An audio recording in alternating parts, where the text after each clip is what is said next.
Good morning and welcome to COVID Science, June 3rd. We're starting a new unit today. We are finishing our year with a unit on fresh and saltwater systems. First thing we're going to look at today is how is water distributed around the world, how much of it is actually drinkable, and what we'll find out is that big picture, very, very little of the water around the earth is actually usable for us. Now you'll see I've got a split screen here. What I have on the right of the screen is the questions that are going to come up on tomorrow's forms assignment that I'm going to have you fill in. So you can get a sneak preview of those questions and listen carefully for those highlights as we move through. So a couple of other questions we're going to look at. All water that we can drink on Earth is called potable water. Only a very small percentage of Earth's water is actually potable. Can you guess how much? This is where I'll usually stop the class and take a whole bunch of guesses, anywhere from 15% to 5. We're going to find out in a minute that it's very much less than that. We're also going to get a definition of potable in a minute. Stay tuned for that. Trillions of cells in your body require water to function. In fact, nearly 65% of your body mass is entirely water. I think it's actually probably a lot more than that. Your body's water level changes with many activities: breathing, sweating, eating, waste removal, etc. In terms of water spread out over the earth, the distribution of water is incredibly limited to what we can actually use as humans. Of all the water on Earth, 97% of the water is salt water, water that's in the Earth's oceans. You can't drink salt water. Neither can other land-living organisms. We have to have fresh water. So 97% of the water in the world is salt. Now, something else we're going to look at is how we can use salt water, and there's a process called desalination, where we actually take pure water out of salt water, but it's very complicated and costly, not very often done, and sadly the countries that have a coastline on the ocean are sometimes the poorest countries, can't afford that setup. The other thing that always comes up is, well, can't we make fresh water by boiling salt water? And what I'm going to say over and over again is, you know what happens when you boil salt water? You get hot salt water. So you still can't drink salt water. Now, we've talked previously in the section on diffusion and osmosis about why actually drinking salt water will kill you faster than drinking nothing at all. So again, overall, the big lesson here is that 97% of that water is not usable for us. This drawing shows the actual size. It's an interesting visual. It shows the actual size of a sphere that would contain all of the Earth's water in comparison to the size of the Earth. The blue sphere sitting on the United States has a diameter of about that many kilometers with a volume of about that many cubic kilometers. The sphere includes all of the water in the oceans, seas, ice caps, lakes and rivers, as well as groundwater, atmospheric, and even the water in you, your dog, and your tomato plant. So that's about the volume of water that we have available on the planet. That's all of it. But now let's look at how it's broken down. So of all of the water in the world, we're going to look at the big beaker first. The big beaker represents all of the water in the world. And we already mentioned that 97% of it is salt water. Only 3% of it is fresh water. So if you guessed that 3% of the Earth's water is drinkable, well, you're close. But let's take a closer look at this 3% right here. So the second beaker represents what happens if we take this 3% fresh water and break it down. Now what happens is 77% of that fresh water is frozen. Doesn't do us any good. We can't drink that. We can't water our lawn with it. 22% of groundwater, that means it's underground. That's also not accessible to us. So the only thing we have left is this 1% in lakes, rivers, and wetlands. That 1%, That's 1% of 3%. Now we know from multiplying percentages that 1% of 3%, that means that's a multiplication. 0.01 times 0.03 gives us 0.03%. That right there is the percentage of water on Earth that is available for us to drink. It's on the surface and it's fresh water. Now, lots of it might be contaminated and not usable,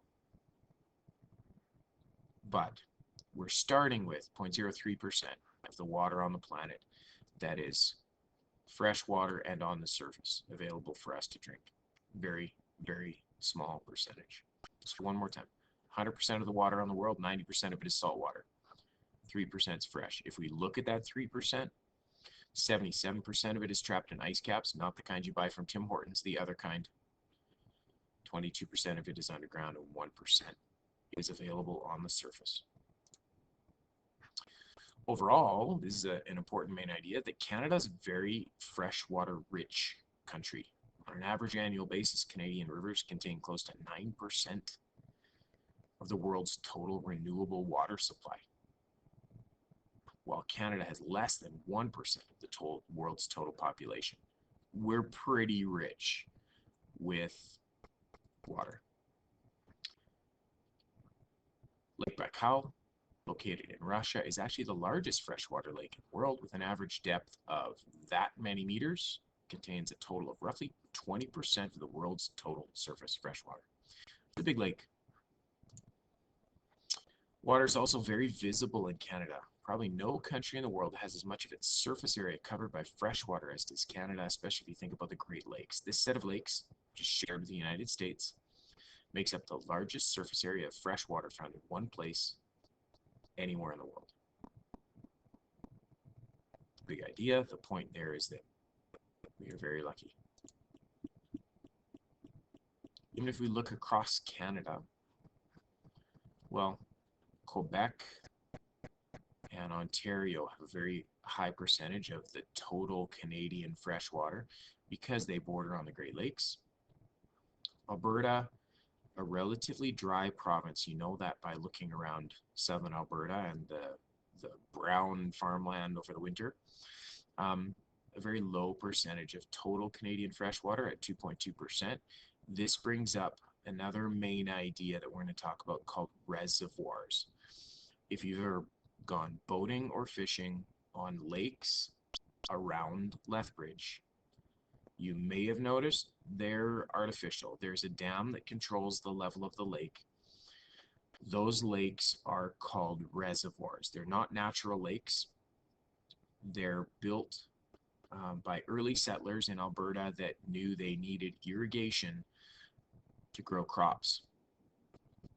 So that water gets diverted from the mountains where it would normally just continue to flow down the Oldman River. It gets diverted off the Oldman River down canals that feed reservoirs.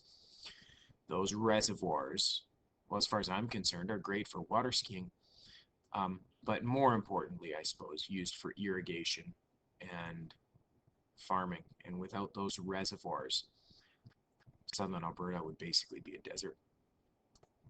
Here's a quick look around the world at where else there's a lot of groundwater. Antarctica, south. That many cubic kilometers of groundwater, that's a lot. South America, 3 million cubic kilometers. North America, just a little more. Europe, 1.6. Asia, lots of groundwater. Of course, it doesn't do us any good. Australia,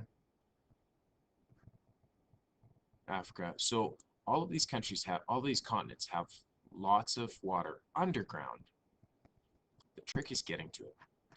Although groundwater exists everywhere underground, some parts of saturated zones contain more water than others. An aquifer is an underground formation of permeable rock or loose material which can produce useful quantities of water when tapped by a well. So a well is one way we can get at groundwater. We can basically drill a big hole through this section of ground and get at the water in the saturated zone underneath. So where's all the ice? The ice is the other significant reservoir of fresh water around the world. Asia's got a lot of ice. Europe's got a lot of ice. Greenland, well, the whole place is mostly ice. Canada, a lot of ice. South America, not very much ice. Africa, they barely have enough ice to cool off their Diet Coke. And Australia, not a lot of ice either. Antarctica, yep, the whole continent is mostly ice.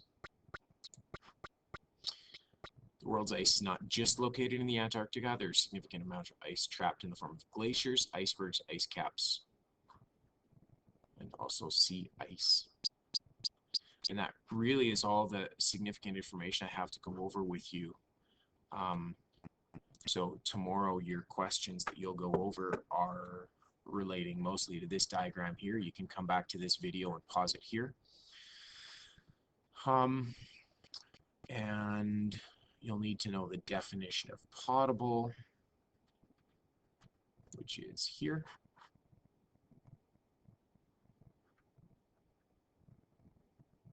And question 7 is a thinking question that you might have to think about.